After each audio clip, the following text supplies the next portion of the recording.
Bonjour, c'est Marie-Man. Donc je vais vous parler aujourd'hui de la mission de vie, la mission d'âme, pour vous expliquer ce que c'est, de mon point de vue, la différence importante qu'il y a entre les deux et quel est l'intérêt de connaître ça, de s'intéresser à ça quand on a un besoin de reconversion professionnelle, quand on a besoin de quête de sens, de trouver sa place dans le monde. C'est une question qu'on me pose souvent, quelle est la différence entre la mission de vie et la mission d'âme, puisque c'est vrai que c'est un peu galvaudé, enfin beaucoup de gens utilisent mission de vie, mais voilà, pour moi c'est trop réducteur et il y a besoin vraiment de comprendre des choses en plus en finesse. Bien, je vais vous parler donc de la mission de vie en premier. La principale différence entre la mission de vie et la mission d'âme, c'est que la mission de vie, telle que je la conçois, c'est, en tout cas dans mon approche, la mission de vie a une forte connotation individuelle. Ça ne veut pas dire individualiste. Individuel, c'est ce qu'il vous faut, en gros, je résume vraiment de manière très très grossière et schématique, c'est ce qu'il vous faut à vous dans votre chemin de vie personnel d'évolution, le but qu'il vous faut accomplir. Voilà, quelque chose où vous devez progresser. La mission de vie, c'est vraiment un but plus individuel. Mais ce n'est pas forcément individualiste. Je prends un exemple au hasard. J'ai vu ça chez une cliente, par exemple.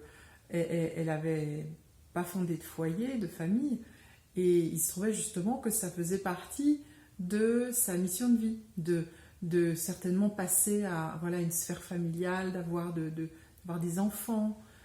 C'est quelque chose en plus dont elle avait envie, mais qu'elle avait vraiment pas...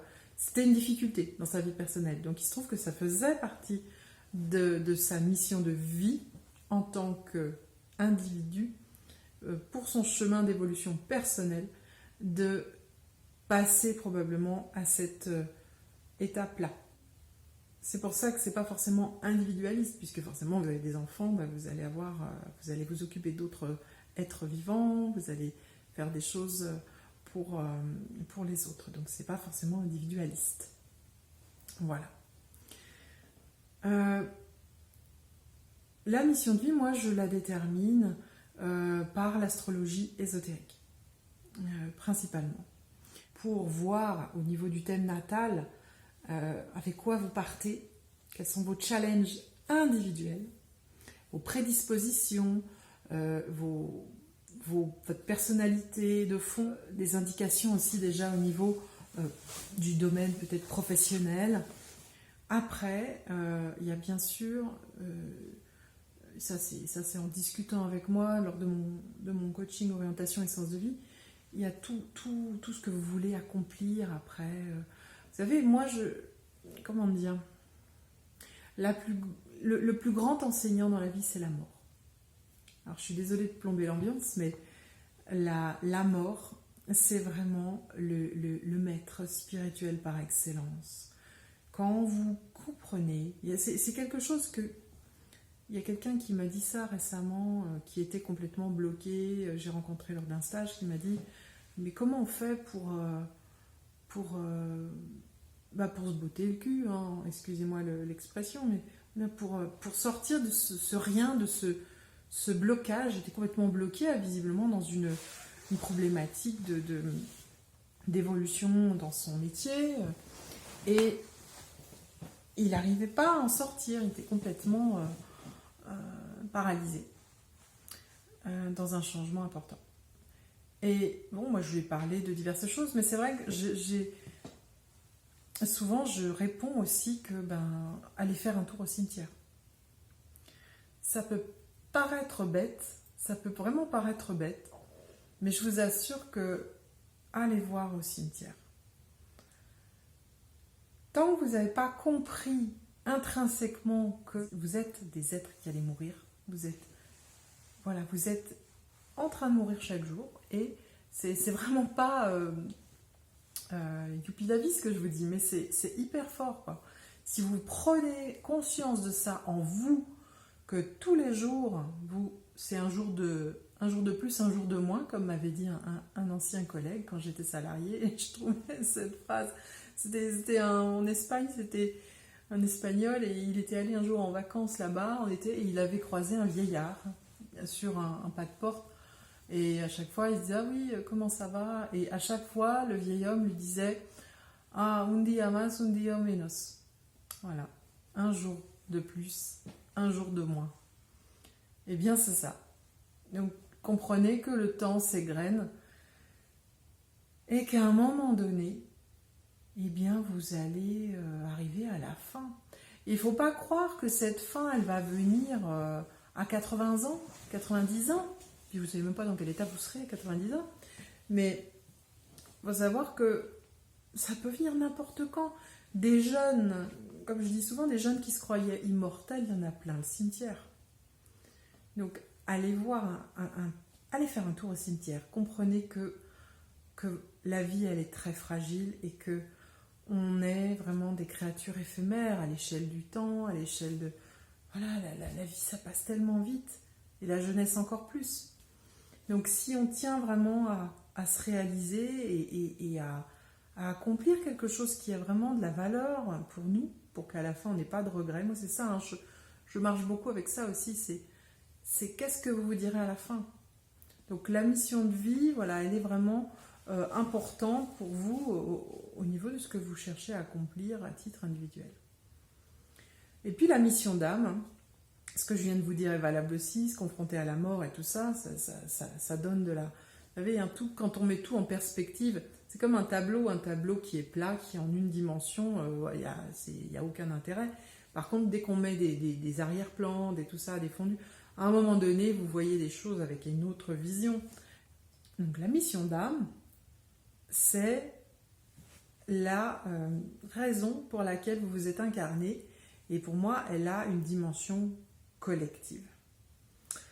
La mission d'âme, c'est vraiment la sphère large de votre incarnation, c'est pourquoi vous vous êtes incarné, pour œuvrer à quelle cause et quel impact ça va avoir sur le monde, au service de quoi vous allez agir. La mission d'âme, voilà, c'est ça. Et ça, c'est quelque chose qui va vous porter toute votre vie. Hein. Vous avez la mission d'âme, la mission de vie qui est en dessous pour moi, et ensuite vous avez la transcription de ça en métier, en activité professionnelle. Et vous pouvez avoir différentes activités professionnelles, mais il faut qu'elles résonnent avec cette mission d'âme qui est en haut, qui chapeaute le tout. C'est comme un gâteau, vous voyez, vous avez de la génoise, vous avez le nappage. La mission d'âme, c'est le nappage, vraiment la plus belle couche, celle qui donne vraiment la touche finale au gâteau. Et ensuite, vous descendez, vous avez d'autres strates et le cœur du gâteau. Mais c'est ça qui va donner une harmonie à l'ensemble, en fait. Et la mission d'âme, moi, je la détermine déjà par intuition, en discutant aussi, vous touchez du doigt quelque chose aussi avec moi. Je vous amène dans je travaille beaucoup avec les états de conscience modifiés, je vous amène dans votre propre cheminement intérieur, dans votre introspection, donc pendant 4 mois, vous avez à un moment donné, vous touchez le cœur de vous-même. Je vous amène là-dedans et à un moment donné, vous touchez des trucs hyper subtils, hyper fins, mais qui font que là, ça fait paf, voilà. Ça fait, il y a quelque chose qui se passe que vous saisissez de beau, quoi, qui est vraiment brillant. Et qui a vraiment, c'est comme une étincelle d'étoile, vous touchez quelque chose.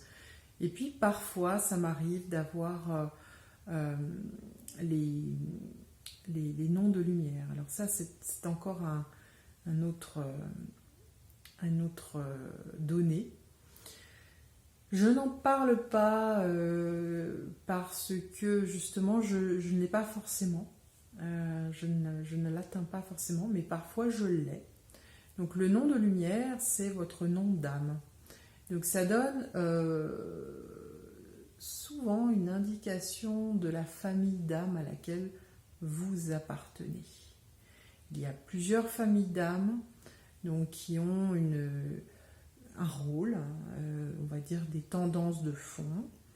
Et quand on a le nom de lumière, eh bien vous avez c'est déjà une indication forte de votre tendance. Après, ça se sent aussi. Hein, il y a une famille, par exemple, d'âmes que je connais très bien, parce que je fais partie, ce sont les gardiens.